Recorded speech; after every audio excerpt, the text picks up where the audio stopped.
যদি দেখি যে হ্যাঁ সুন্দর ছেলেটা, তখন একটু রিপ্লাই দেই, okay I love you too. তিল কি করে, তার লাইফস্টাইলটা কিরকম, কয়টা চেক খাইছে, এগুলো জেনে ব্লক করে দিই। আব্বে শালা সাদা ইঁদুর, মাথার চুলটাকে ঘোড়ার লেজের মতো করে নিজেকে বহুত বড় রাশিয়ান মনে করছো নাকি? রাশিয়ানদের কিন্তু সারা গা সাদা, মানে উপর সাদা নিচেও সাদা, তোমার কিন্তু উপরে সাদা নিচে কালো। কালো কিন্তু আবার জগতের আলো।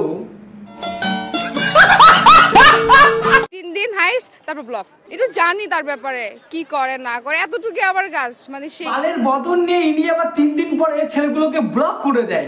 আমার কাছে হলে তো তুই প্রথম দিনেই আমি তোকেই ব্লক করে দিতাম। শুধু এ না, এরকম মার্কেটে প্রচুর মেয়ে পাবে যারা 2-1 দিন কথা বলার পরে তোমাকে ব্লক করে দেবে, কারণ তুমি বড় লোক না, তোমার দেখতে সুন্দর না। আর কি ভাই, এরা দিনের পর দিন এইভাবে মানুষকে ঠকিয়ে যাচ্ছে, জানা এদের ছিঁড়ি কেউ নেবে না ফ্রি। এখন যদি আপনি আমার মেসেঞ্জার চেক করেন, দেখবেন যে পুরো ফুল লিস্ট একদম লাল হয়ে আছে, আমি কারণ সিনও করি না। একজনের যদি 4-5টা 4 চাকা থাকে আর 2টো ফ্ল্যাট থাকে, তুমি কি তাকে বিয়ে করবে? অবশ্যই বিয়ে করবো, কিডন্যাপ করে নিয়ে আসবো আমি। একটু তো স্মার্ট হতেই হবে, মানাতে হবে না। এখন আমি যারে তারে ধরে নিয়ে এসে ঘুরলাম, ঠিক আছে, এটা মানুষ একটা ব্যাড কমেন্ট করবে, এটা আমি কেন শুনবো?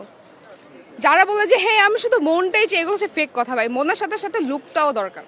আব্বে শালা সাদা টিকটিকি, এর সঙ্গে ঘুরতে গেলে নাকি আবার হ্যান্ডসাম হতে হবে, লুক থাকতে হবে ভালো, তারপরে এর সঙ্গে নাকি ঘোরা যাবে। শুধু মন থাকলে হবে না, লুকটাও থাকতে হবে। তা কি বলবো এদেরকে বলো? এই সাদা বদন নিয়ে আবার এসছে প্রেম করতে, দেখে তো মনে হচ্ছে এশিয়ান পেন্ট দিয়ে কেউ রং করে দিয়েছে। গজব বেইজ্জতি है। আমি একটা রিচ কিড বিয়ে করলাম, বা রিচ একটা পার্সন বিয়ে করলাম, বা কোনো ড্যাডি সুগার ড্যাডি বিয়ে করলাম, ওকে, দেন কি হবে? আমাকে রেখে অন্য জায়গায় মুভ করবে, সেটা আমার জন্য কষ্ট হবে না? আর যদি একটা লয়াল পার্সন থাকবে, সারা জীবন আমার সাথে থাকবে। ইনি প্রথমেই বলেছে যে দেখতে সুন্দর না হলে ইনি রিপ্লাই করেন না, আবার একটা লয়াল ছেলে পছন্দ। তাহলে যে ছেলেটা লয়াল হবে বা যার টাকা পয়সা থাকবে, তার সে কি করে সুন্দর থাকবে?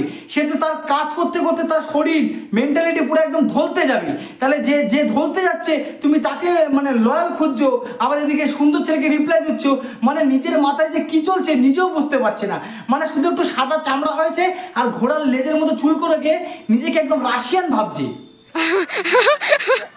তো এইবার আমরা একটু অন্য কিছু দেখি। Oh my god! How looking me boasty! Super. ওরে শালা, এইটা আবার কি জিনিস রে ভাই? এই তুমি জানো আমি খান বংশের মেয়ে, খলিফা বংশের মেয়ে আমি। আমার নাম তানিয়া খলিফা। খান বংশের মেয়ে? সেগু খান বংশের পেতনি লাগছে তোকে। কুত্তা দেখলে তোকে ঘেউ ঘেউ করে পুরো পাছায় কামড় দেবে। চাঁদ দেখতে ভালো লাগে, ছুতে না। বামন হয়ে চাঁদে টাচ। চাঁদ দেখে তো মনে হচ্ছে 10 দিনের বাসি গু গন্ধ বেরাচ্ছে। এই সরা সরা সরা সরা সরা। ভিডিওটা আজকে এই পর্যন্ত। যাদের ভিডিওটা ভালো লেগেছে অবশ্যই কিন্তু লাইক করে দিও, চ্যানেলটা কিন্তু নতুন হলে অবশ্যই সাবস্ক্রাইব করে রাখবি।